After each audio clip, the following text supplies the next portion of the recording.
Hello YouTube and happy Saturday.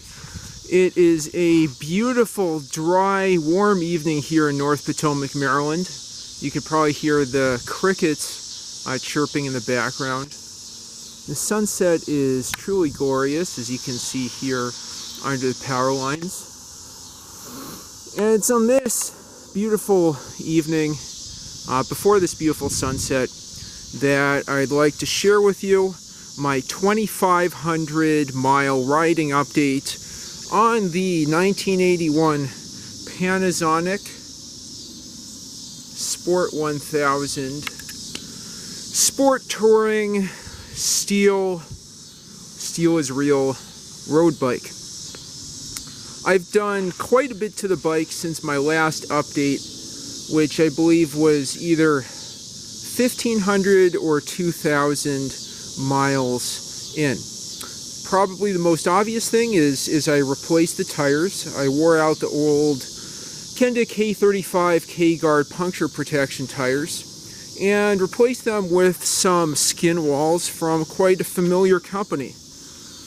Let's juxtapose the company that makes those tires with the maker of the frame itself. That's right, I put Panasonic Sport Pro Tight 27 by 1 1/4 tires on the bike. I thought that was apt, as it is a Panasonic frame. Panasonic, I believe, is still a subsidiary of Panasonic, Matsushita, I guess. And I believe these tires are still made in Japan. It should say that somewhere along the tire. I'm having a little bit of difficulty finding it now. I am seeing the size, 32/630, 27 by 1 1/4. These tires have really handled well. I do prefer black walls because they last longer and don't get as dirty, but these tires are doing the job quite well. I believe they are Japanese made, like the frame. So that's one major change since my last update. Another one is that I've replaced the original very stretched chain with a new KMC Z-Series Z8.1 6/7/8 speed chain, because the old chain was very, very worn, well above 0.75%. I had initially just replaced the chain, but I found the shifting was quite off, and there was a lot of chain jumping, chain skipping, ghost shifting. So I replaced the freewheel with a Shimano MFTZ 500 6, which I think you can just barely see there. A 6-speed cassette or a 6-speed freewheel. I might try and put a 7-speed freewheel on this on the future. After some tightening of the cable for the rear derailleur, the shifting's pretty much okay, although I do notice under load, if I haven't carefully shifted into third gear, I do see some skipping and jumping, especially when I go over bumps, just in third gear. I have some thoughts about why that is.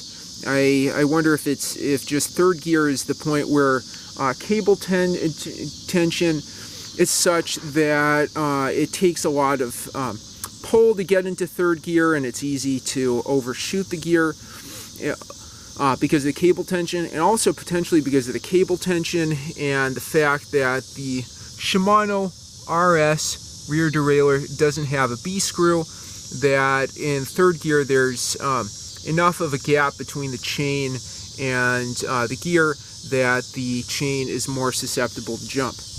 If any of you have other thoughts about how I might adjust the rear derailleur, maybe further increasing tension or further adjust the drivetrain to reduce that ghost shifting, I'm happy to accept your suggestion and implement that fix on the bike. That said, while it used to be I'd have chain skipping, ghost shifting, chain jumping happening once or maybe twice in a 20 or 30 mile ride. Now it maybe happens once every other ride or even less than that. So I think part of it is just me being more precise in my shifts. just thinking about it further now, it might be time for me to get new shifter cables in addition to replacing the drivetrain, maybe even new housings, or just further lubrication within those cable housings. Okay, so then the next upgrades besides that have included these really nice AAA powered Zafal lights that I think give a lot better visibility than some of the CR2032 wraparound lights that I've shown in the past, also which have not functioned so well after the second or third battery changes. I guess I can't expect much from those, given that the CR2032 wraparound lights cost something like $2 or $3 a piece, whereas these Zafal lights front and back I think were $10 or $15 total. Anyway, so that's these also have nice reflectors embedded in them and give really good visibility to drivers. I have another front one, aluminum bodied, that you can see is quite bright. And besides that, the 800-pound gorilla in the room, the most recent and most major upgrades are the addition of this copper crane bell, which has worked really fantastically. Nice and loud, easier to use, compared with the black Walmart bike shop bell that's the brand bike shop that I had on the drops before. I thought the copper color was a nice touch, contrasting with a gray, silver, and black sort of color scheme. Besides that, what you might also notice is I have this really nice cork Cinelli bar tape that really transformed the ride quality.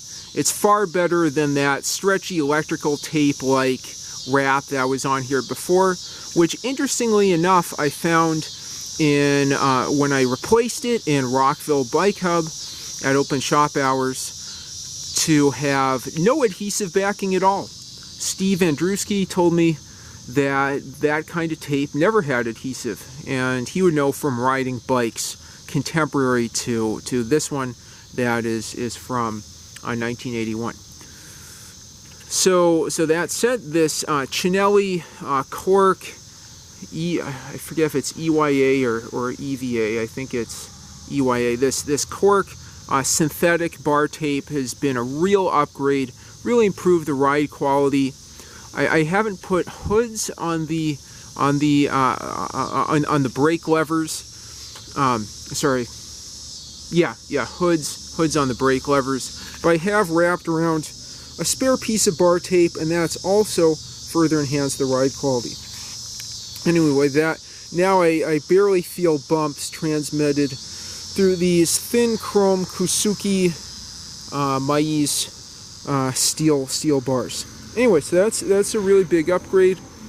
I talked about the bell, I talked about the light. Overall, just an amazing bike. One other update on a prior video I uploaded where I talk about the geometry of this is I finally figured out why this has such a stellar ride quality for an entry-level frame. I had another video where I did some comparisons with the Fuji, but in that video I didn't really come to an answer of why this bike has just such a smooth ride.